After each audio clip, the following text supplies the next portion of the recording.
Nongeye kubifuriza kugira igicamunsi cyiza mwebwe mwongeye kutwereka ko muri kumwe natwe gatanu kuri gatanu muri gahunda z'amakuru ndetse n'ibiganiro bitandukanye dukomeje kugenda tubagezaho.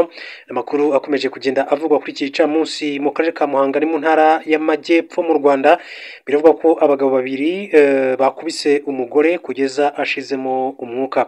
Ubuyobozi bw'umurenge wa Kiyumba ni akarere ka Muhanga bwashyikirije abagabo babiri bakekwaho gukubita bikabije umugore w'umwe muri aba kugeza ahasize ubuzima. Uru rugomo rwabereye muri santere ya Remera ho mu murenge wa Kiyumba. Umunyamabanga nshingwabikorwa w'umurenge wa Kiyumba witwa Gakwerere Eraste yabwiye itangazamakuru ko abakekwaho iki cyaha barimo uwitwa Serebuga Sirasi wabanaga na Mukeshimana babanaga batarasezeranye imbere y'amategeko. Yavuze ko rero bagiye gusangira inzoga bari kumwe n'undi mugabo witwa Bigirubwira Michel nawe ukekwaho urwo rugomo. Bageze mu nzira hafi n'iyo santere ya Remera bakubita uyu Mukeshimana bamusiga ari intere baragenda. Ati rero ayo makuru yemeza ko abagabo babiri bombi bakubise uyu nyakwigendera mu gihe imvura yagwaga. Babonye uko inkoni zimurembeje basiga aryamye hasi baritahira. Gitifu Gakwerere Eraste rero avuga ko Mukeshimana n'uyu mugabo Serubuga Sirasi bari basanganywe amakimbirane, bakaba bari bamaranye umwaka umwe babana muri ubu buryo butemewe n'amategeko. Avuga ko bakimara rero kumenya ko Mukeshimana yakubiswe kugeza apfuye bahuriye bagezaho umurambo we uri batabaza inzego z'umutekano zirimo polisi n'ubugenzacyaha, ubu zikaba rero zamaze kuhagera. Umurambo wa Mukeshimana uracyari muri iyo santere nk'uko umunyamakuru wandikira ikinyamakuru Umuseke yabivugaga mu gihe RIB cyangwa se urwego rw'ubugenzacyaha RIB rwari rwatangiye iperereza ku rupfu rwa Mukeshimana. Gakwerere yasabye abaturage kwirinda urugomo nk'urwo ahubwo bakajya batangira amakuru ku gihe y'inzego zifitanye amakimbirane, y'ingo zifitanye amakimbirane, ndetse kandi n'aba bana batarasezeranye bakihutira gusezerana nk'uko uyu munyamabanga nshingwabikorwa w'uriya murenge wa Kiyumba yakomeje kugenda bigarukaho muri rusange. Hanyuma mu yandi makuru akomeje kugenda avugwa, reka mabwire ko Rwampara umugabo uri mu kigero cy'imyaka 30 na 35 yasanzwe muri ruhurura yapfuye kuri wa kabiri tariki ya 16/2025 mu gitondo muri ruhurura ya Rwampara. Hasanzwemo umugabo witwa Karoli yapfuye, bikaba bikekwa ko yaba yishwe n'inzoga kuko ngo bivugwa ko yari yiriwe azisangira n'abandi bantu kuwa mbere baje gutungurwa no gusanga yapfuye. Karoli wari utuye mu mudugudu wa Nyiranuma mu kagari ka Biryogo ubwo mu murenge wa Nyarugenge mu karere ka Nyarugenge mu mujyi wa Kigali. Bivuga ko yari atunzwe no gutoragura ibikarito akabigurisha aho yari atuye. Umuturage rero waganiriye na kimwe bitangazamakuru bikorera mu gihugu cy'u Rwanda cyitwa BTN dukesha iyi nkuru yagize ati saa 11:15 nibwo twamenye urupfu rwa nyakwigendera. Ati hari umugenzi wahanyuze, ati aratubwira ati hariya hari umuntu uryamyemo ashobora kuba yazize impanuka. Twahageze turebye neza dusanga rero yapfuye, duhita dutabaza inzego z'ibanze ndetse n'inzego z'umutekano. Undi yavuze ko ashobora kuba yanyereye akagwa muri ruhurura kubera ko yari yasinze. Ati nta gikomere yari afite, ashobora kuba yanyereye akagwa ati muri ruhurura kubera ko yatashye yasinze cyane, yari asanzwe anywa agacupa buri gihe. Umuvugizi wa polisi y'u Rwanda mu mujyi wa Kigali Chief Inspector of Police Gahonzire Werarisi yemeje inkuru avuga ko nyakwigendera ashobora kuba yagize impanuka akagwa muri ruhurura. Chief Inspector of Police Gahonzire yagize ati mu gitondo cyo kuri wa kabiri abaturage bahamagaye polisi bavuga ko babonye umuntu waguye muri ruhurura.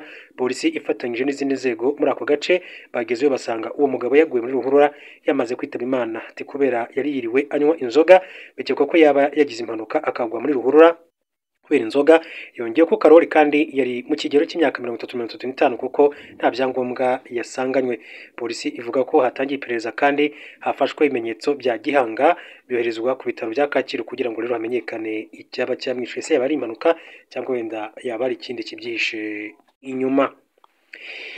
Mu makuru akomeje kugenda avugwa mu Rwanda, mbabwire ko urwego rw'ubugenzacyaha RIB rwatangaje ko rufatanyije na polisi y'u Rwanda mu iperereza rikorerwa bamwe mu bakozi b'ishyirahamwe ry'umupira w'amaguru mu Rwanda Ferwafa barimo Kalisa Adolphe wahoze ari umunyamabanga mukuru waryo. Itangazo RIB yashyize ku mbuga nkoranyambaga kuri wa kabiri Muri iri tangazo rero urwego rw'igihugu rushinzwe ubugenzacyaha bashyize ahagaragara kuri wa kabiri tariki ya 16/2025 ryemeje amakuru yaramaze iminsi avugwa ko hari abatawe muri yombi. Abafunzwe bakekwaho ibyaha byiganjemo kunyereza umutungo, kwakira cyangwa se gutanga ruswa ndetse no gukoresha inyandiko z'impimbano. Muri bo harimo Kalisa Dolphin ndetse na Tuyisenge Eric ushinzwe ibikoresho mu ikipe y'igihugu Amavubi. Ubu bafungiye kuri sitasiyo ya RIB i Remera na Kicukiro.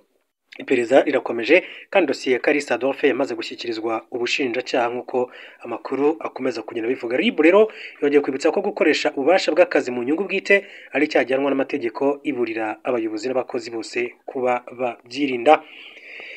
Reka rero dukomeze tureba n'andi makuru atandukanye akomeje kugenda avugwa. Mbabwire ko Perezida wa Leta Zunze Ubumwe za Amerika Donald Trump akaba rero yajyanye The New York Times mu nkiko ayishyuza miliyari zigera kuri 15 z'amadolari y'Amerika. Kuri wa mbere tariki ya 15 Nzeri 2025 Perezida wa Leta Zunze Ubumwe za Amerika Donald Trump yatanze ikirego aho ashinja ikinyamakuru The New York Times hamwe n'abanyamakuru bane b'ikinyamakuru kumusebya, asaba miliyari 15 z'amadolari y'Amerika y'impozamarira nyuma y'amezi make areze n'ikinyamakuru cyitwa Wall Street Journal nk'uko amakuru bivuga.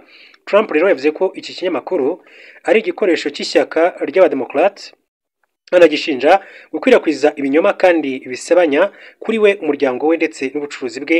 Ikirego cyatanzwe muri leta ya Florida iyobowe n'ishyaka rye ry'abarepublikani ku kivuga inkuru nyinshi cyane n'igitabo cyanditswe n'abanyamakuru babiri ba New York Times cyasohowe mbere y'amatora muri 2024.